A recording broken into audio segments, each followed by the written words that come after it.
Ça y est, on a enfin le verdict pour Achraf Hakimi. Le joueur devrait rater 2 mois de football. Donc 2 mois d'indisponibilité, ce qui veut dire qu'il va rater les 2 premiers matchs de la CAN. Le match d'ouverture et le deuxième match face au Mali. C'est donc le ligament qui aurait été touché. Apparemment, c'est en réflexion. Soit ils vont l'opérer, soit ils vont pas le faire.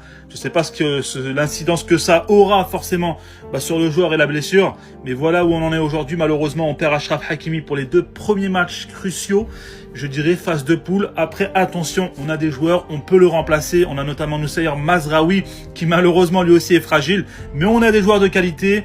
C'est pas perdu, il va revenir, faudra juste gagner les 2 premiers matchs, voire les 3 premiers, et puis après ça va le faire Inch'Allah. Concernant l'agresseur Luis Diaz, j'étais triste de ne pas finir le match avec mes coéquipiers, mais fier de leur incroyable effort. Je souhaite à Hakimi un retour rapide sur le terrain, donc merci à lui quand même pour ce message. Malheureusement, il a été victime de racisme, et ça on condamne en tant que Marocain, on est totalement contre. Pour conclure, je vous donne rendez-vous sur Roro TV Foot, ça se passe sur YouTube, le lien est dans ma bio, une vidéo sortira sur Achraf Hakimi aujourd'hui. Luis Diaz, faut en parler. Comment tu peux tacler Achraf Hakimi comme ça? Explique-moi. C'est quoi le projet? Arrêtez de me dire, ouais, machin, il a fait la même à Moussiala. Moussiala, les gars, c'était pas voulu. Il s'est blessé tout seul. Ce qui s'est passé hier, c'est un attentat. Quand il a taclé Achraf Hakimi, il avait décidé de lui faire mal. Là, il est parti pour 3 mois minimum. Et une équipe comme le PSG ne peut pas se permettre d'avoir un latéral droit, donc le meilleur latéral droit au monde, et se permettre de se priver de ce mec-là. Nous, on peut pas se permettre de se priver de ce mec-là. Et lui, il en a décidé autrement. Mais c'est une dinguerie. J'ai juré, normalement, il doit prendre 5 matchs de suspension.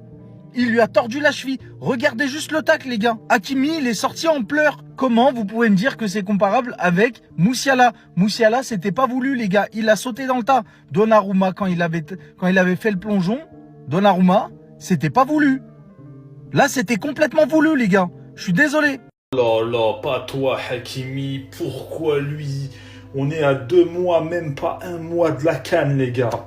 Pourquoi lui, Wallah al-Adim? Bon, pour l'instant, on n'a pas le diagnostic, mais les frérots, la cheville, elle a tourné. Regardez bien, là, la cheville, elle a tourné. Et ça, les frérots, ça sent mauvais. Wesh, carrément, Hakimi, on le connaît, les gars. Toujours souriant, combativité. Wesh, il était en pleurs. Il était en pleurs. Le mec, il est en train de souffrir. Bref, j'ai qu'une chose à dire, les gars. Luis Diaz, t'es un boucher, t'es un assassin. J'irai pas plus loin que ça. C'était pas nécessaire. Il t'avait effacé, il t'avait tué. Tu l'as cisaillé par derrière. Ça, c'est lâche. Vous, il venait juste de fêter son anniversaire, 27 ans. Et les gars, on comptait sur lui. Hakimi, c'était la tête d'affiche de la Coupe d'Afrique des Nations. Et j'ai envie de pleurer. Attends, on n'a pas encore le verdict. Inch'Allah, on lui souhaite un bon rétablissement et surtout quelque chose de minime. Allez, 3 semaines, 4 semaines de rétablissement, pas plus. Mais wallah les gars, j'ai peur. On va faire des doigts. Les gars, j'ai mal pour Hakimi. Cette image, elle me fait plus mal que la défaite. Les gars, j'espère vraiment qu'Hakimi, c'est pas grave. Mais comment il est sorti? J'ai jamais vu ça de ma vie. Les gars, c'est un soldat, Achraf. C'est un soldat. Et le voir en pleurs comme ça, non, c'est sûr, il a pensé à la CAN. Je suis atteint. S'il va pas à la CAN, les gars, je suis atteint.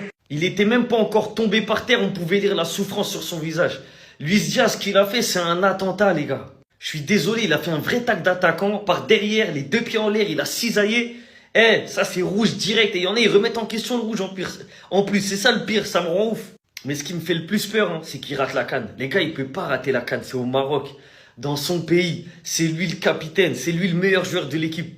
Et avec tous les efforts qu'il a fait, que ce soit pour le Maroc ou le PSG, son sérieux, il peut pas rater cette CAN, les gars. Ça serait trop injuste.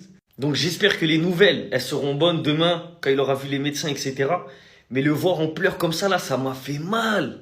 Et je me dis, en fait, s'il pleure comme ça, c'est qu'il a ressenti un truc. T'as vu, il est habitué, en fait, à souffrir. Il est habitué à recevoir des coups. Mais là, pleurer comme ça, là, j'ai jamais vu. Donc vraiment, j'espère, Inch'Allah, qu'il a rien de grave. Que c'est une petite blessure qui va durer 2-3 semaines maximum et qui sera là à la CAN. Parce que là, c'est ça le plus important, c'est qu'il soit là à la CAN. Même si je suis parisien, je veux absolument qu'il aille à la CAN.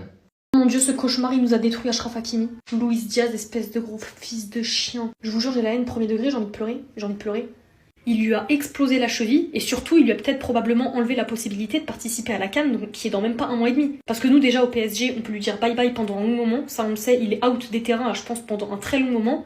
Mais du coup, je pense qu'il sera même pas apte à pouvoir jouer la CAN dans un mois et demi avec le Maroc. J'ai la haine pour lui, je vous jure. Et même pour nous, je suis dégoûtée en tant que Parisien, je suis dégoûtée. Oh, Luis Diaz, espèce de gros bâtard de chien de ta race. Comment il a fondu en larmes. En fait, je pense que déjà, la douleur, elle devait être absolument abominable. Mais surtout, il est pas con. Il sait très très bien, je pense, là, la blessure qu'il a eue. Et le nombre de temps que ça va lui prendre de s'en remettre, que dans même pas un mois, il a la CAN. Comme ça, la CAN. Comme ça. Moi, je vous jure, j'ai la haine. Comme si là, on avait besoin de perdre Achraf Hakimi. Sa grande race. Et c'est là où on voit qu'il y a un problème dans nos compositions, parce que là, pour remplacer Hakimi, ça va être qui? Ça va être Mayoulou. Et Mayoulou, je le kiffe, hein. Mais en fait, là, on passe de Achraf Hakimi, le meilleur du monde à son poste, à Mayoulou, qui est un bon élément, certes, mais rien à voir avec Achraf Hakimi. Enfin, vous voyez ce que je veux dire? J'ai envie de me tirer une balle. Mais vous voyez ce genre d'action d'anti-jeu, pire que d'anti-jeu. Ce genre de joueur devrait être sanctionné plus que d'un simple carton rouge. Et je vous jure, je suis dégoûtée. Vraiment, là, je suis, mais dégoûtée, anéantie. J'ai envie de pleurer. Au nom d'Allah, j'ai les larmes aux yeux, les gars. Hakimi qui sort sous civière, les gars. Ça fait 2 ans, il s'est pas blessé. Ça fait que de le haïen. Il prend un tacle par derrière par Luis Diaz. Il lui prend la cheville. Wallah, il sort en pleurs. C'est la première fois que je vois Hakimi en train de pleurer sur un terrain de football. Hakimi qui sort sous civière, ça veut dire que c'est fini. Hakimi ne sera pas là à la Coupe d'Afrique. Plus de Coupe d'Afrique pour Hakimi. Là, les gars, il va être rétabli au bout de 6 mois, 7 mois, voire 8 mois. Wallah que ça m'aïe, je suis dégoûté, je suis dépité, je sais même pas quoi vous dire, les gars. Wallah, je sais même pas quoi vous dire. C'est une horreur, les gars. Là, déjà, c'est très très grave. Wallah que c'est l'haine, l'œil ça tue. À 1 mois de la Coupe d'Afrique des Nations, Hakimi qui sort sous civière. C'est fini, on n'aura pas de Hakimi à la Coupe d'Afrique. Wallah, j'ai envie de pleurer, j'ai la haine, frère. Wallah, ça nous a fait la même avec Amin Harit à la Coupe du Monde 2022 et là c'est Hakimi. Et l'histoire se répète, Hakimi à la CAN, c'est mort, les gars, comme ça vous savez. Je vais pas vous vendre du rêve, je vais pas vous dire peut-être qu'il y a moyen, que si, ou peut-être, les gars. Je vous le dis, ce serait un miracle si je joue ne serait-ce qu'un match dans cette CAN, si je joue ne serait-ce que la finale ou la demi-finale. Avec le tacle qu'il a reçu. Si sa cheville a tenu, si le ligament de sa cheville a tenu, je vous dis, ça serait complètement miraculeux. J'aurais jamais eu ça de ma carrière, moi, de kiné, les frères. En bientôt 7 ans de kiné, les frérots, ça serait du jamais vu. Alors, vous allez me dire, ouais, mais non, mais il n'y a pas de fracture, il marche après le match. Personne n'a dit que c'est une fracture, hein. Personne n'a dit, ouais, il fallait que ça soit une fracture pour qu'il rate la CAN. Je vous dis, demain, quand ils vont donner le protocole de l'IRM, ils vont dire, s'ils disent entorse du ligament latéral interne de la cheville de grade 2, c'est fini, vous savez très bien que voilà, bonne continuation Hakimi, bonne rééducation, on se voit Inch'Allah à la Coupe du Monde. Comme ça vous savez les gars, comme ça il n'y a même pas besoin de se poser des questions. La seule chose là maintenant, si on peut prier pour une chose les gars, c'est juste par un miracle ou par que Dieu peut décider que voilà sa cheville a tenu ou son ligament a tenu, qu'il doit vraiment avoir un ligament très solide en béton pour que ça tienne, mais c'est le seul espoir les gars qu'on peut imaginer. Bref, de toute façon, on en reparle demain. Demain, dès qu'on a les résultats de cette IRM, on en reparlera dès qu'on aura le résultat de tout ça. Je vous donnerai mon point de vue là-dessus. En tant que, encore une fois, kiné sportif, comme vous savez, vu que j'ai travaillé dans le domaine, les gars, je vous parle pas par hasard, comme vous savez. Les gars, c'était vraiment horrible ce soir.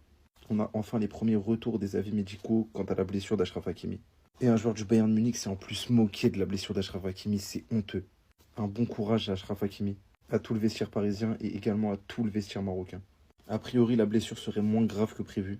Et là, ça rassure tout le monde. Achraf Hakimi devrait être absent 3 à 5 semaines. Il planifierait donc un retour en décembre. Par contre, le Bayern, et Stanisic notamment, il s'est exprimé en zone mixte en disant clairement que Luis Diaz ne s'était pas excusé. Luis Diaz ne s'est pas excusé, nous l'avons remercié. Le vestiaire bavarois a remercié Luis Diaz d'avoir fait une faute comme ça. En plus, la prochaine confrontation du Bayern, il me semble, si je dis pas de bêtises, que c'est Arsenal. Donc Luis Diaz absent contre Arsenal.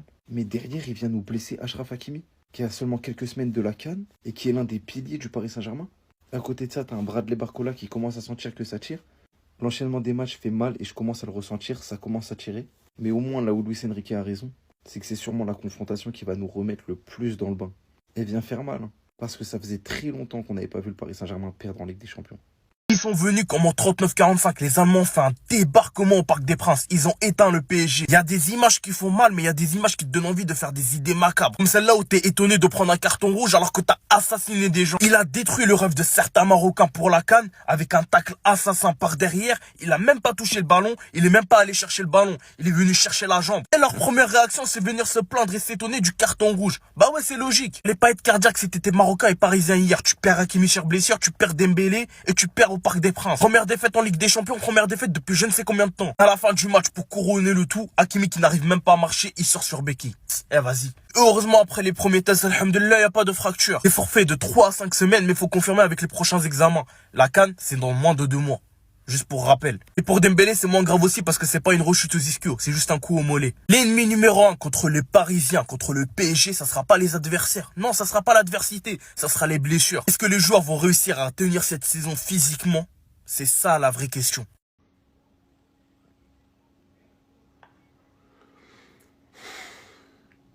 Non mais sérieux. Donc là, il s'est réjoui de la blessure d'Achraf Hakimi. Genre, Hakimi blessé pour la CAN. Et lui, il est content. Il met des emojis, des rires, des genre, il est content, il est heureux. Non mais sérieux. Dans quel monde nous vivons? Donc nous sommes dans un monde où les gens se réjouissent des malheurs des autres. Bah après, c'est déjà dit, hein. Le malheur des uns fait les bonheurs des autres. Voilà. Et aujourd'hui, je confirme ça. Comment tu peux te réjouir d'une blessure? Non mais sérieux. Et je suis allé un peu vérifier son compte et regarder ce que je vois. Voilà, regardez ce que je vois un peu. Apparemment, c'est... Voilà, vous avez vu son pays, c'est ça. Je pense que lui, là, c'est le seul Sénégalais qui se réjouit de la blessure d'Achraf Hakimi. C'est le seul, en tout cas. Parce que moi, je connais des Sénégalais, je sais qu'ils sont très bien avec le Marocain, c'est des frères. Voilà. Et puis lui, un Sénégalais, il se réjouit de la blessure d'Achraf Hakimi. En tout cas, lui, là, c'est pas un Sénégalais. Hein. Sûrement, c'est un faux compte qui se fait passer pour un Sénégalais. Wesh, sérieusement, tout ça pour du buzz, tout ça pour des likes, tout ça pour des vues. Non, franchement, le monde part en couille, hein. Achraf Hakimi, les gars, ça a l'air sérieux. C'est une dinguerie. C'est vraiment une dinguerie. En fait, je suis là, je me pose juste la question de pourquoi. En fait, Luis Diaz, pourquoi tout simplement? Un tacle assassin qui n'a clairement pas lieu d'être. Hakimi, il est dans sa propre moitié de terrain. Tu perds ton duel, mais il a encore une grande partie du terrain à parcourir. Pourquoi? Ils ont badigeonné de bombes magiques, mais il n'y a rien à faire. Il a fini en pleurs. Pourquoi? Tout simplement parce qu'il y a la CAN qui arrive en fait. Automatiquement, je pense qu'il y a pensé. Il y a pensé et là, avec les images qu'on voit, ses chances d'y participer, franchement, Voilà, maintenant, nous, on n'est pas médecins. Faut attendre la fin du match. Conférence de presse de Luis Enrique qui va sûrement donner des nouvelles. Mais ça sent vraiment pas bon. Franchement, ça serait dommage. Non seulement pour le Maroc, qui perd son capitaine. Pour Hakimi, qui va rater potentiellement une CAN dans son pays. Et aussi tout simplement pour la compétition en elle-même. Parce qu'on veut les meilleurs joueurs sur les terrains. Et ça fait vraiment chier Luis Diaz, ton Modja.